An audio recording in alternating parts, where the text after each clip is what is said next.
Mesdames et messieurs, bonsoir et bienvenue sur votre rendez-vous du 19h. Donc voici le sommaire.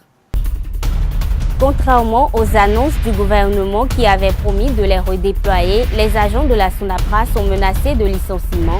À suivre dans ce journal, les explications du secrétaire général de l'Union libre des travailleurs de la Société nationale de la promotion des produits agricoles. En attendant le projet d'aménagement des voiries primaires, secondaires et tertiaires dénommé asphaltage inscrit dans le PAG, des initiatives sont prises en vue d'assurer l'assainissement de certains quartiers. C'est le cas de Tonto qui est de plus en plus assaini. Emmanuel Macron est le nouvel homme fort de la France. Retour dans cette édition sur le parcours de l'homme avec Kader Achirou. À nouveau, bonsoir. De graves menaces de licenciement pèsent sur tout le personnel de la SONAPRA.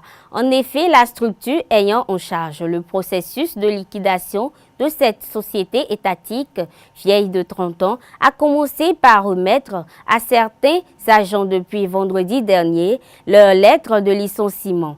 Une équipe de la rédaction de ZAE-TV était sur place pour mieux cerner ce qui s'y passe exactement. On écoute les explications de Kamawa Sagari, secrétaire des travailleurs de la Société nationale de promotion agricole. Vendredi dernier, le vendredi 5 mai, le représentant du liquidateur, le liquidateur délégué a convoqué l'Assemblée générale de tout le personnel. Dès sa prise de parole, il nous faisait comprendre qu'il avait une lettre du liquidateur principal, mais nous avons cherché à savoir le contenu de la lettre et il nous a fait comprendre que les lettres sont des lettres individuelles qui ne pouvaient pas nous dire le contenu.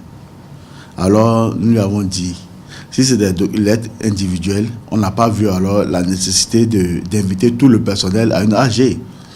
Il faudrait alors qu'il invite les collègues de façon individuelle pour que les gens puissent savoir le contenu de la lettre. C'est sur ça que nous sommes sortis. Mais on a remarqué que le soir en même temps, le liquidateur a mené une horde de policiers.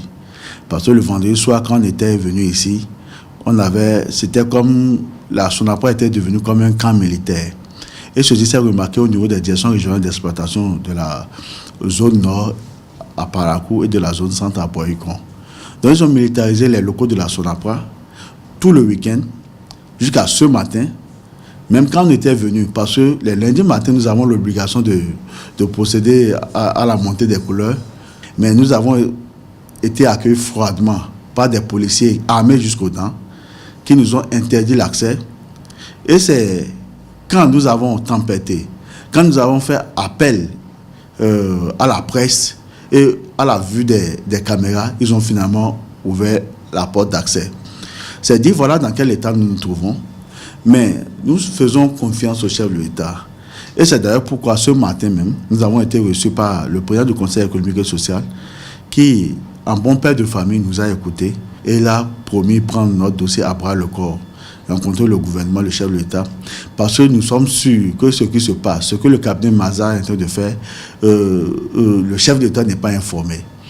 Parce que quand le chef de l'État a reçu les centrales syndicales, il a donné son engagement ferme qu'aucun emploi des structures à liquider ne sera perdu. Les gens renseignent mal le chef de l'État et nous sommes là, nous lui disons que toutes les institutions, toutes les promesses qu'il a eu à faire aux centrales, que le liquidateur, le cabinet Maza de Armand Fandoa est en train de mettre de côté ces promesses.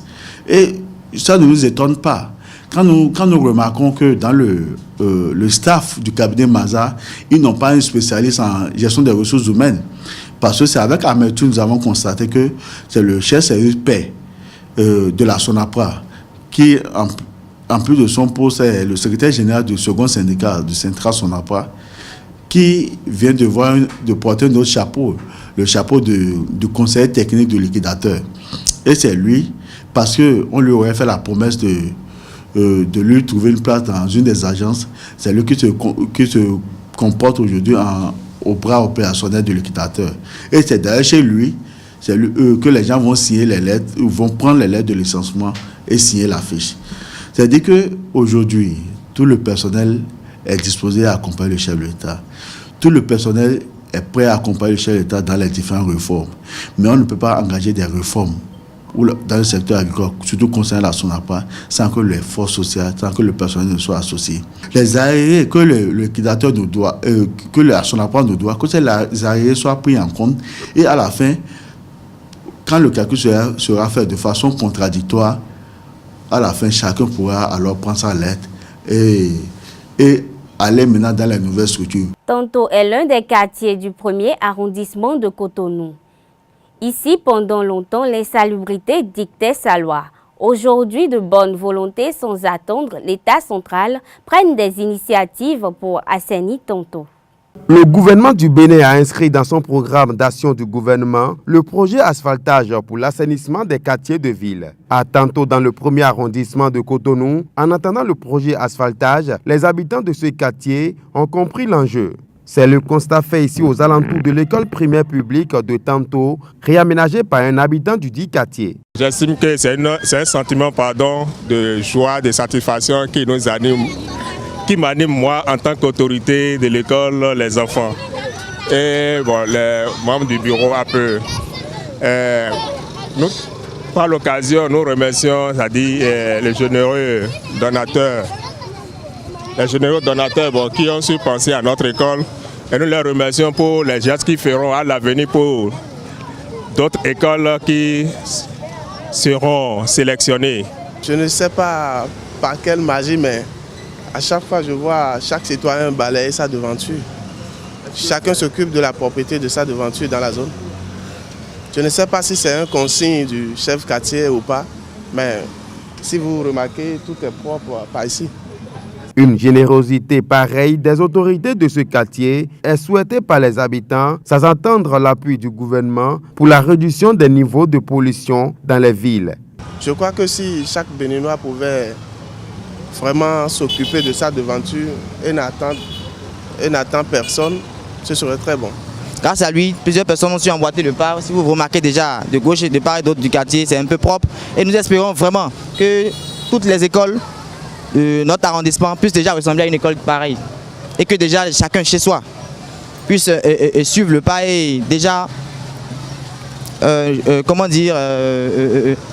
faire un pas de propreté chez lui. Rappelons que ce projet asphaltage contribue aussi à la propreté des rues et son exécution est estimée à plus de 400 milliards de francs CFA. Les journées médias Bénin 2017 ont pris officiellement fin le vendredi dernier au stade général Mathieu Kérékou où était implanté le village des médias. Pendant une semaine, les professionnels des médias se sont retrouvés pour se divertir et pour se faire connaître davantage à travers des concerts live, des communications et des séances B2B destinées à leurs lecteurs, auditeurs et téléspectateurs. Retour sur l'ambiance festive qui a prévalu vendredi dernier au village des médias.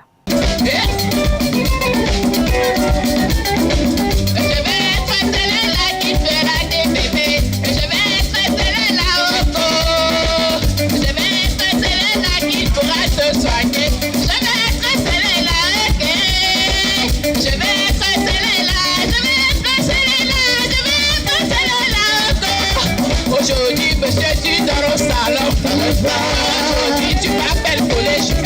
Aujourd'hui, tu dors avec ta cravate. Aujourd'hui, tu m'appelles super good.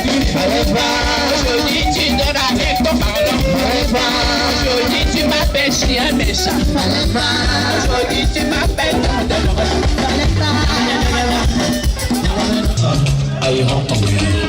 Ayode wa hon ipoji wa dunwendi asombe Bami atopete wa kuro fami tombe C'est beau Viton d'avoir des soucours au village Mais c'est fou Et les raisons dans les deux manions pliés l'eau Mon vie Akasome Metoto dale Indo la nyanto Metoto dale se Akasome Metoto dale Mino nyanto se Metoto dale se Mino nyanto na Metoto dale Metoto dale se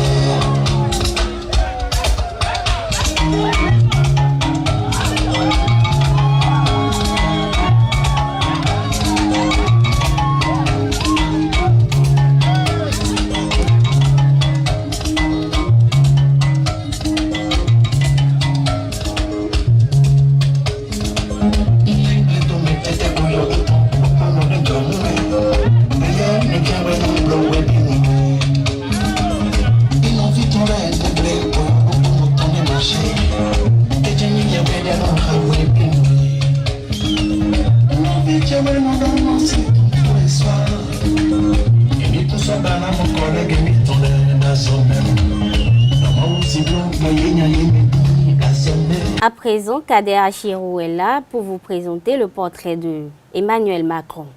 Bonsoir Kader Achirou. Bonsoir chers consoeurs, bonsoir amis téléspectateurs. Emmanuel Macron est le nouveau locataire de l'Élysée. Il a remporté la présidentielle au second tour avec 66,06% de voix contre Marine Le Pen qui a eu 33,94%. D'après les résultats définitifs, rassemblés et réconciliés, est la promesse qu'il a faite à certains de ses partisans au cours de sa campagne électorale. Né le 21 décembre 1977 à Amiens d'un groupe de médecins du service public, Macron a débuté ses études chez les jésuites de la Providence d'Amiens. Élève brillant, il est lauréat du concours général de français à 16 ans et est passionné également pour la musique et décroche le 3e prix de piano du conservatoire d'Amiens. Il intègre l'école nationale d'administration, sort diplômé en 2004 et devient inspecteur général des finances l'année suivante. Il rejoint l'Élysée en tant que secrétaire général adjoint de la présidence et est ensuite nommé le 26 août 2014 ministre de l'économie, de l'industrie et du numérique dans le 2e gouvernement de Manuel Valls. Il démissionne 2 ans après, puis quelques semaines plus tard, le 16 novembre, annonce officiellement sa candidature à l'élection présidentielle de 2017. Le 23 avril 2017, Emmanuel Macron arrive en tête des suffrages lors du premier tour de l'élection présidentielle avec 24% des voix. Travail, liberté, fidélité et ouverture sont les valeurs qui le constituent. La première dame des Français, Brigitte Troneux, est professeure de français et mère de 3 enfants, née de sa précédente union avec André-Louis Ozière. Âgée de 24 ans de plus que Macron, elle l'a rencontré en classe de première au lycée La Providence d'Amiens pendant un atelier théâtre. Ils sont mariés depuis 2017. Depuis 2007, pardon. Ce Merci sera tout. Kader. C'est la fin de ce journal. Mesdames et messieurs, merci de nous avoir suivis et bonne soirée.